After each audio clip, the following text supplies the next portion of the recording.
There is a war happening right now that most people can't see. No bombs, no soldiers, just transistors.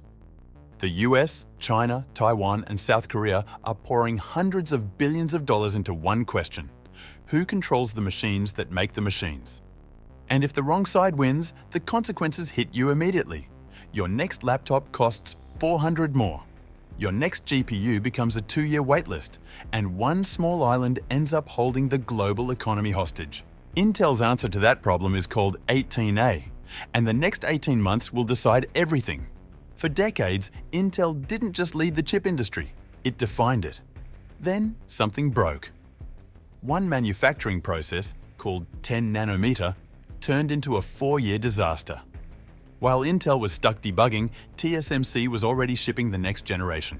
Then the next one. Apple left. AMD left. The loyalty evaporated almost overnight. Intel wasn't just losing customers. They were losing their identity. The company that always moved first was now the one reading everyone else's press releases.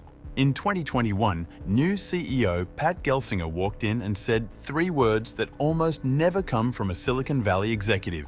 We got it wrong. 18A is the answer to that moment. Let's get something out of the way immediately, because this confuses almost everyone.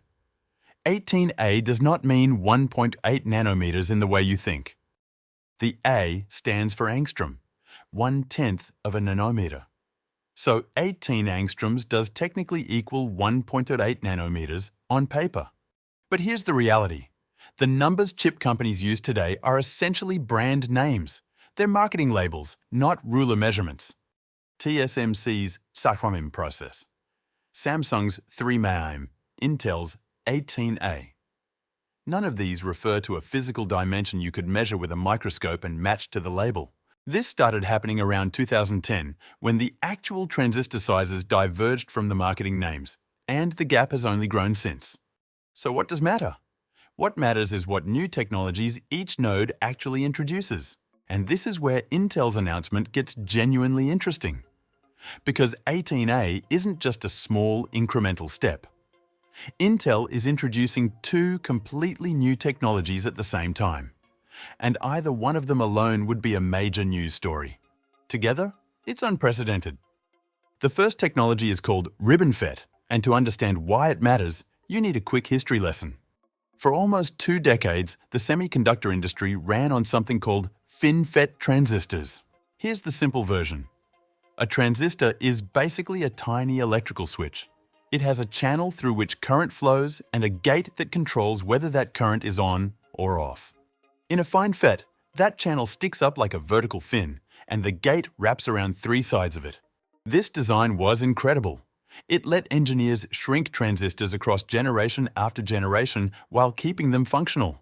But physics is ruthless. As transistors got smaller, the fins got thinner. And the thinner the fin, the harder it is to actually control what the electricity inside it is doing. Current starts leaking through when it shouldn't. Heat spikes, efficiency drops. You're basically trying to control a river through a straw. Eventually, the straw gets so small, it stops working the way you need it to. The solution the entire industry landed on is called gate-all-around. Instead of wrapping the gate around 3 sides of the channel, you wrap it around all 4. Complete, total control. Think of it as upgrading from a 3-sided fence to a completely enclosed channel.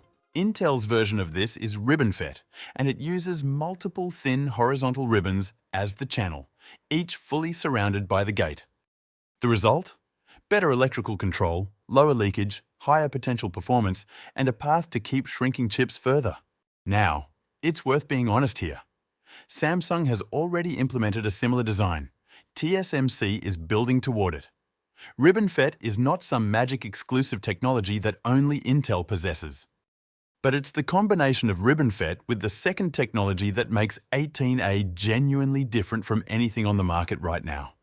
This is the part of the story that keeps semiconductor engineers up at night. It's called PowerVia, and it involves changing something so fundamental about how chips are built that, until a few years ago, most people in the industry considered it theoretical. Here's the problem it solves. In every processor built today, the transistors sit on the front surface of the silicon wafer. The wiring that carries data signals? Also on the front.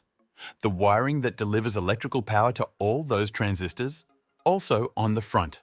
Everything is crammed onto the same side.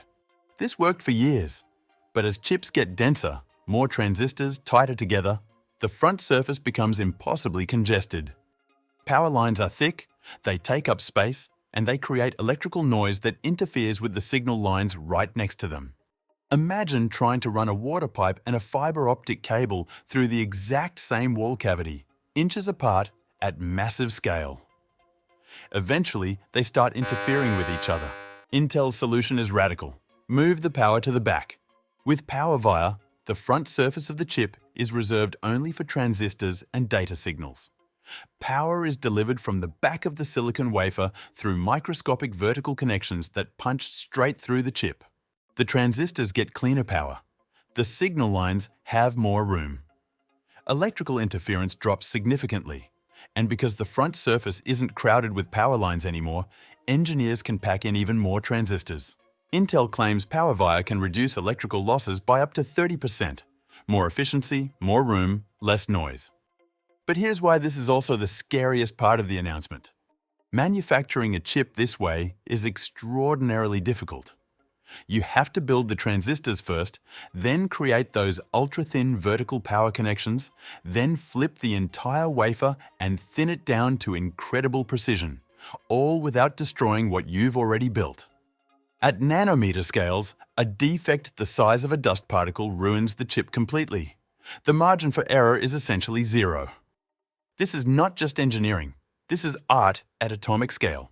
And here's the competitive context. TSMC plans to introduce a similar system called Superpower Rail in their A16 process, expected around late 2026. Samsung is targeting something similar around 2027. Intel is aiming to beat both of them to market. That's the race. Tech companies make big promises constantly. Most of them die somewhere between the slide deck and the factory floor. So the question everyone is asking, is 18A actually real? The answer, cautiously, appears to be yes. At CES 2026 in Las Vegas, Intel didn't just show slides. They showed Core Ultra Series 3 processors built on 18A, under the Panther Lake architecture, running inside real laptops made by Acer, Samsung, MSI, and ASUS. These weren't lab demos. Several of these devices were already on their way to retail. Intel also showed versions of the chip designed for portable gaming consoles, a market that's exploded since the success of the Steam Deck, promising performance gains in games exceeding 70% in certain scenarios. Those numbers need independent verification, always. But the hardware exists, it's shipping. And there's a detail in the background that suggests even Intel's competitors take this seriously. There are credible reports that NVIDIA has been quietly evaluating Intel's 18A node for future GPU designs. No confirmed orders, no announcements. But the fact that NVIDIA, a company with deep ties to TSMC, is even exploring the option sends a signal. Intel has been trying to rebuild its foundry business, manufacturing chips for outside customers. One major design win from a company like NVIDIA would be transformative. So, is Intel 18A a genuine breakthrough or just aggressive marketing? Here's the honest answer. The technology is real. The risk is also real. RibbonFET is a necessary evolution, and Intel isn't alone in building it. But PowerVia, backside power delivery at commercial scale, is something no one else has shipped yet. If Intel pulls it off cleanly, they don't just catch up to TSMC and Samsung. They leapfrog them. If the yields are bad, if production problems emerge, if the real-world gains don't match the numbers on the press release, Intel's recovery story takes a serious hit. The semiconductor industry doesn't forgive repeated failure easily. What makes this moment different from past Intel announcements is that the chips aren't hypothetical. They exist. They're in laptops. Companies are buying them. Whether 18A delivers on its full promise, the 20% performance gains, the 36% power reduction, the manufacturing scale needed to compete with TSMC's volume, that will become clear over the next 12 to 18 months. We may be watching the opening chapter of Intel's greatest comeback. or the final expensive bet of a company that waited too long? Either way, the semiconductor industry will never be boring. So, what do you think? Is Intel about to pull off the biggest comeback in tech history, or is 18A already too late? Let me know in the comments. And if you want to understand how TSMC became the most powerful company in the semiconductor world, watch the video on your screen right now.